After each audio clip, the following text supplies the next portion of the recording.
SDS. SDS, on n'apprend pas de technique, on apprend juste à faire mal. Hey!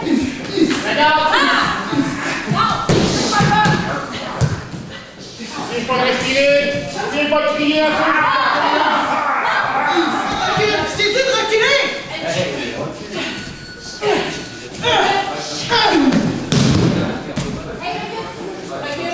Comment le SDS, quelles sont les raisons qui vous ont amené à créer cette technique de combat? Mais premièrement, j'enseigne l'autodéfense depuis, je dirais, une trentaine d'années au moins. Et j'ai commencé à enseigner l'autodéfense après un incident qui s'était passé dans une ruelle. Une de mes voisines, une jeune femme sportive et tout, qui s'est fait violer par un homme qui était 2 fois plus petit qu'elle, qui était sous en plus, et donc j'avais compris pourquoi.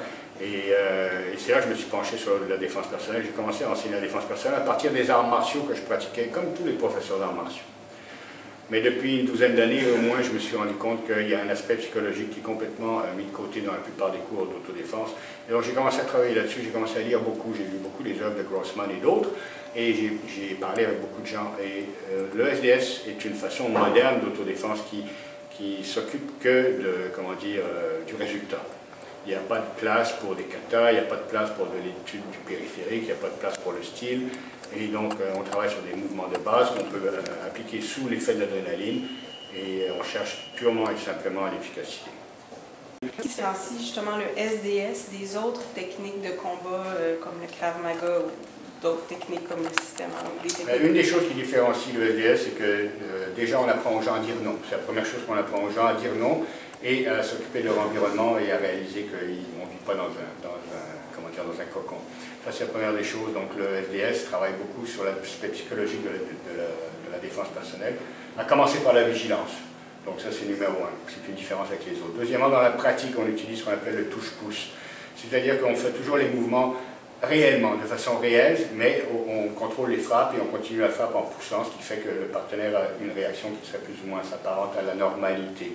Et troisièmement, on travaille beaucoup sur le focus de la cible, c'est-à-dire on choisit la cible qui paye le plus en tout temps. Donc on a des principes qu'on applique qui sont plus importants que les techniques elles-mêmes, et donc on ne retrouve pas ces principes dans plusieurs autres arts martiaux. D'accord. Quand vous parlez de cible, vous parlez de points sensibles entre autres. Dans le corps humain. Okay. En plus de ça, il faut dire que, par exemple, on n'a aucune influence religieuse ou ethnique. Donc on n'a pas d'influence de l'extérieur. Si tout ce qu'on fait, c'est vraiment en fonction de l'efficacité. Point à la ligne. Combien de temps d'apprentissage est-il nécessaire pour maîtriser le SDS et quelles sont les aptitudes physiques nécessaires? Les aptitudes physiques nécessaires, il n'y en a pas vraiment. Ce qu'il faut, c'est de la volonté. Je dis toujours aux gens que l'important, c'est ce que vous avez dans la tête. Si vous venez ici avec envie de manger du lion, comme on dit, bien, on va faire quelque chose avec vous. Mais si vous arrivez ici en rampant, ça va être très difficile. Donc il n'y a pas d'aptitude physique nécessaire pour l'autodéfense. L'autodéfense, c'est quelque chose qui est très bref. C'est quelque chose qui se passe sous l'adrénaline. La seule différence entre quelqu'un en forme et quelqu'un qui ne l'est pas, ça va être le temps de récupération. Donc il n'y a pas besoin d'être en forme pour faire de l'autodéfense. Et je me plais à dire que déjà après un cours, je vais pouvoir changer votre vie, en tout cas votre perception de la réalité. Et c'est un fait que je suis pas mal persuadé qu'avec tout ce qu'on vous dit, dès le premier cours, vous sortez et vous avez déjà changé. Donc combien de temps ça prend? Vous voulez dire combien de temps ça prend pour assommer quelqu'un qui veut vous sauter dessus? Ben, pour être efficace dans un combat, si on Eh bien, la question, c'est quoi l'efficacité? Alors, combien de temps ça prend d'abord pour être efficace avant le combat? Donc, savoir reconnaître la situation, savoir dire non, savoir garder sa distance sécurité, puis savoir éviter le combat, c'est le plus long. Apprendre à frapper, à mordre ou à faire quelque chose comme ça, c'est facile. Donc, combien de temps ça prend? Mais ça dépend de votre caractère au départ. Mais normalement, en dedans de quelques semaines, vous devriez avoir une base qui vous permettrait de vous défendre en toutes circonstances. C'est beaucoup de travail de psychologie, dans le fond, de contrôle de son émotion, puis c'est la base du travail. De sentiment aussi qu'on est capable de vaincre, en fait.